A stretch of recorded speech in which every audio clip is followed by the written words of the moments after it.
Jerry.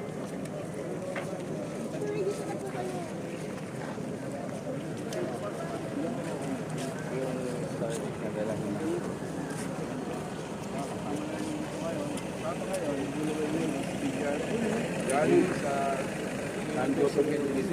leader ng mga leader ng mga mangingisda, nasa gobyerno, meron kami kasama kami mga litong bayan, kasama kami dito mga doktor, professional, na lahat pati mga sektor dito sa lipunan ay kasama natin dito sa civilian-led na support ng International Service Mission.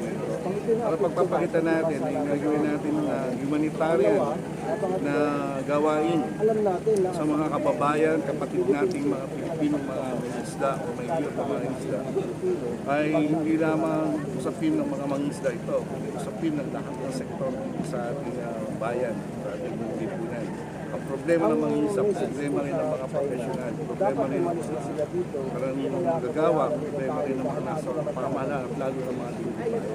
Kaya ang gagawin na ito ay malinaw isang humanitarian na mission. At pangalawa, gagawin natin ito dahil ating ang West Philippine Sea at saksi ang mga minuno, saksi ang lahat, may lahat ang ating yan. At pangatlo, dapat natin ipatupad yung ating karapatan dun sa mga lugar na atin, patupad natin yung batas. Hindi lang basta mag-harvest kung mayroong yaman ng West Philippine Sea. Mas mahigit kung paano proteksyonan, kung paano alagaan, kung paano malalong pagyamanin yung yaman na pinagkaloob ng Diyos sa atin dyan sa West Philippine Sea. Ano bang pressure we need now sa government sa international concerns dito para talaga ma-address talaga yung problema? At hindi ko tumindig lang ang kung pamala kung tumindig, hindi naman maging fearless o walang kinakatakutan. Kundi manindigan tulad ng panindigan ng karaniwang mga mangingisda na nandoon. Manindigan tulad ng mga frontliners natin, ng mga Coast Guard, Philippine Coast Guard na kahit na limitado ang suporta mula sa national government, biglang lingkod bayan, pagpagpanggon ng ating kalikasan doon sa West Philippine Sea, hindi ginagawa yun. Dapat mula sa ganung panindigan, mag-inspirate niya ng national government para natin tumindig para sa panig ng mga isla, para sa panig ng Pilipinas, para sa panig ng mga pagkakot ko, dahil kung sinasabi sa batas, nasabi ang atin yan, pagpapag natin ang loob, dahil pagpapag natin yung dapat natin gawin sa loob ng PCC o Specific Economic Zone ng West Philippine Sea.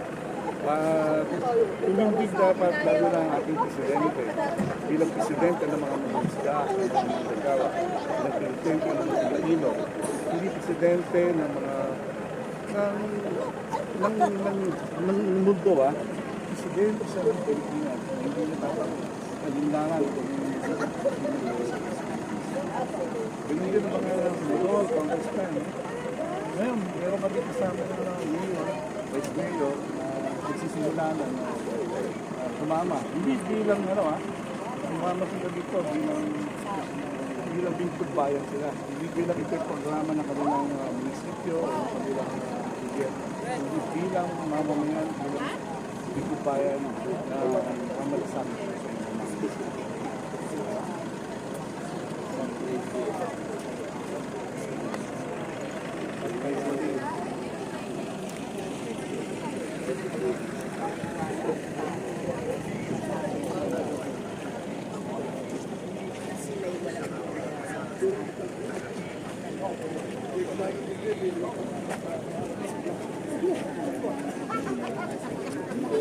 bibigyan ko siya naman ng lahat. At sabi ko kumala. Ikaw naman bibigyan mamaya. Lahat ng pamaga. Hindi ba na? Nagkarita. Ginawa lang yung glory.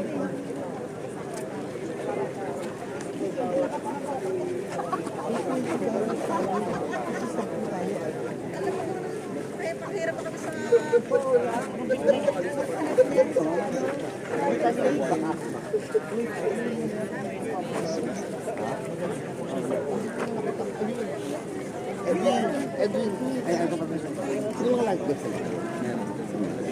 yung hindi nabigay sa amin.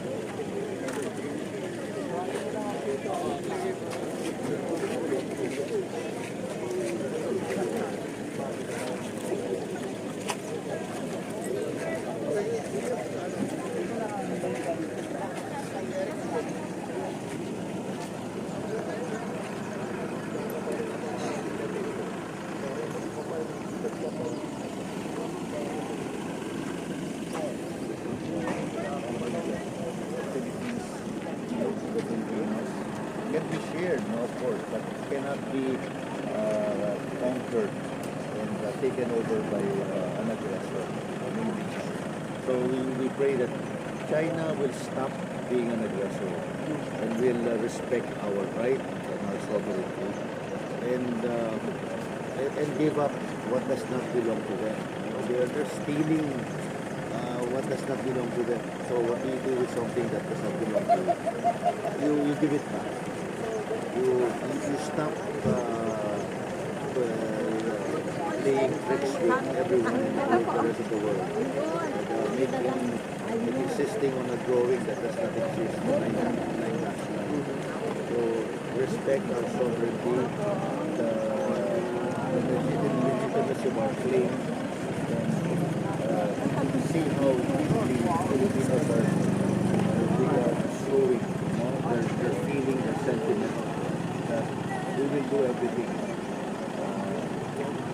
to fight for what is ours. We will do this without resorting to violence, but we are there to show China that we're not afraid of it. Don't harm us, because we are fighting not for something that we want to be ours. We're fighting for something that has been ours and will remain ours for the rest of our lives. Thank you, Father. Thank you, Father.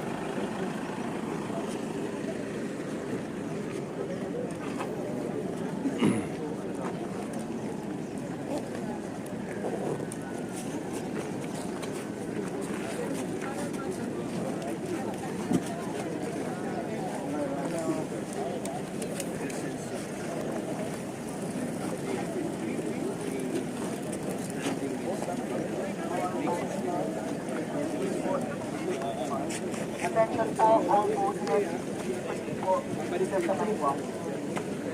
Carover, the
Alright mga katambay, magandang umaga. Nandito tayo ngayon sa may Baho de Masinloc. So, time out muna tayo sa clearing operation. Second send of support, no, para sa ating mga mangingisda dito sa may Baho de Masinloc. So, ayan, maraming mga sasama sa kanila, no. So, may mga taga-Japan. Yan, Japan pa lang naman yung nakikita nating Okay, boat number 4, yung mga Ibang materialis po nationality natin, rito, dadalhin no? natin doon. Boat number 4 lang po muna. Patrick, Matthew, kunin po natin yung mga materialis. So ayan, kasama rin itong mga volunteers na papalaot papunta ng Scarborough Show. So medyo madilim mga katambay, pasensya na kayo, madaling araw pa.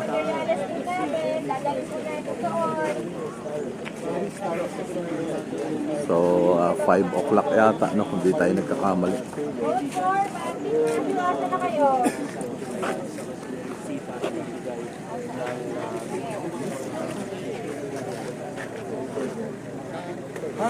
Boat number 4, Matthew, Patrick, yung ating materialis, dali na po natin dun sa port. So ayan, daming mga vloggers, media. Patulong na lang sa mga volunteers, yung mga materialis na nila ng boat number 4, yung dadalhin.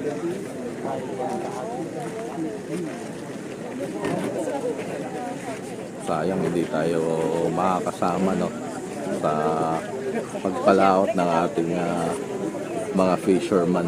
Sa susunod na lang siguro, no. Okay, Thanks for viewing. And I know ito tayo sa isang post. Sino bibilang ng bangka kung 100? Tayo para nakapag 100 ba ang boats o 100 ang civilian? Ayan, doon tayo sa may ano, doon tayo sa may ano, sa may Pampang, no, para makapwesto tayo ng maayos. Ito si Kuya, ayan, kasama nating vlogger, kasama siya, no, sa papalaot. bibili na tayo ng ano. Interviewin kita kasi Yes. baka mamaya ito na yung huling araw. Hello. Ano masasabi mo na isa ka sa sasampang? Aba, excited, syempre. Very excited. Excited. Yes. Anong huling nakabilin mo? For the meantime, ang aking masasabi ay ipaglaban natin ang West Philippine Sea. Atin to. Hindi pwedeng no comment. Hindi pwedeng no comment lang. Kasi kung Pilipino ka, may masasabi ka para sa bayan mo. Correct. Tama. May last will ka na ba, Kuya? May last will ako. Sa inyo na sa Sara.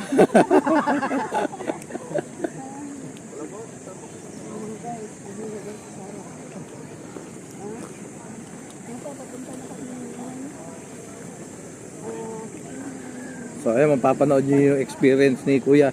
Anong channel mo, Kuya AJ? AJ13 Vlog. Sa YouTube. Sa YouTube ko yun, sa YouTube. Sa AJ13 Vlog. Vlog. Ayan. Sa YouTube na sa FB naman, Prince AJ. Abangan nyo yung istorya ni Kuya AJ. I-upload niya yan. Ayan yung mga bangka rito. Hello, good morning, good afternoon, good evening sa ating mga kapwa Pilipino sa isa't ibang lugar. Kuya AJ, ayun yata sasakyan mo yung, you know, ayun, yung maliit. Solo eh.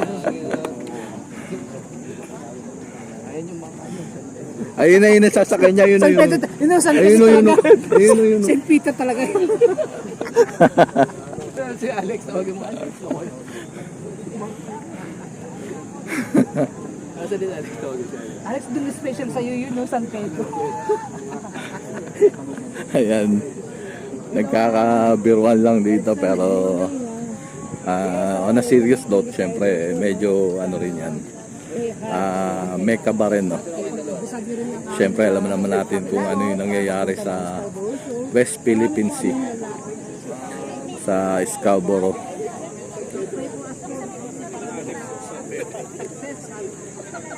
Yari ka sa asawa mo talaga. Sabi ko ay mo magkasabang motor. Pag nadamay si Kuya. Nakita ka ng sundalo. Bumbahin ng tubig ng China. Di ba po asawa niya, sir? Alam niyo naman sa China na si Bomba. Yan, malis tuloy. Asan si Alex? Picture naman. Asan na si Alex? Sabi ni ano na natin sa kanya. Hi JC, good morning JC. Ayan yung mga kasama nating mga vloggers. Naisingit lang tayo rito. Pero maraming salamat na nakasama tayo rito. Experience to sa atin. No? Si Mami Ping hindi siya makasama kasi meron ang rally on May 17. Kaya hindi siya makasama dito sa pagpunta sa May Struggle. Kasi kailangan siya sa rally. Kasi ang uwi pa namin, ang week pa West Philippine Sea. Dito ay on May 7. Alay, ulitin mo, hindi pala namin doon. Baka hindi kami umabot ng sa Canada. Kasi Mami Ping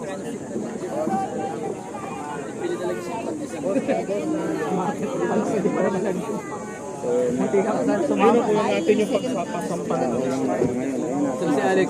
Uy, ba't wala na si Alex? Wala na si Alex. Bakit sabi ni si Alex, i-shoutout mo dyan. kung may madaanan ako Wala na. Sa mga kasama natin vloggers, dalawa no yung sasamang makapalaot. Ito si Kuya AJ tsaka si Alex. Ayan, dalawa sila.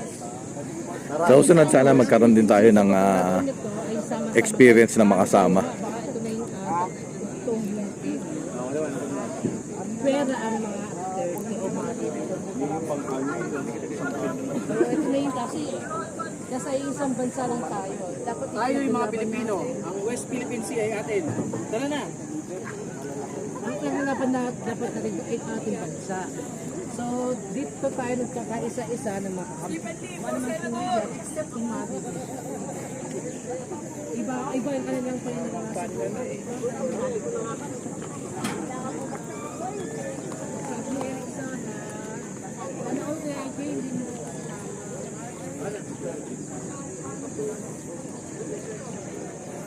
Ayan, anong oras kaya ano to matatapos?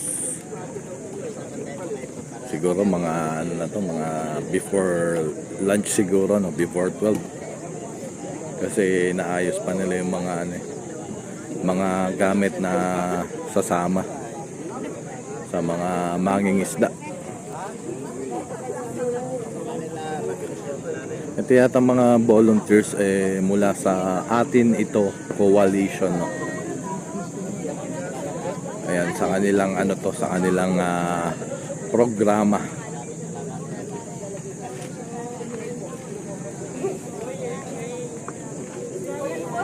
So, bale titignan siguro nila kung makakapasok sila, no, sa Scarborough Show kasi alam naman natin na yung mga China Coast Guard at mga militia vessels pinipigilan ng ating mga mangingisda, no, na makapunta ron sa ano na yon, sa makapunta dun sa gawin na yon, no. So pinapabalik nila. So bali naman sa mga nakausap natin ditong ilang mangingisda, hindi pa naman nagkaroon ng kaso ng water cannon sa mga mangingisda. So ginagawa lang talaga itinataboy, no, tinataboy sila.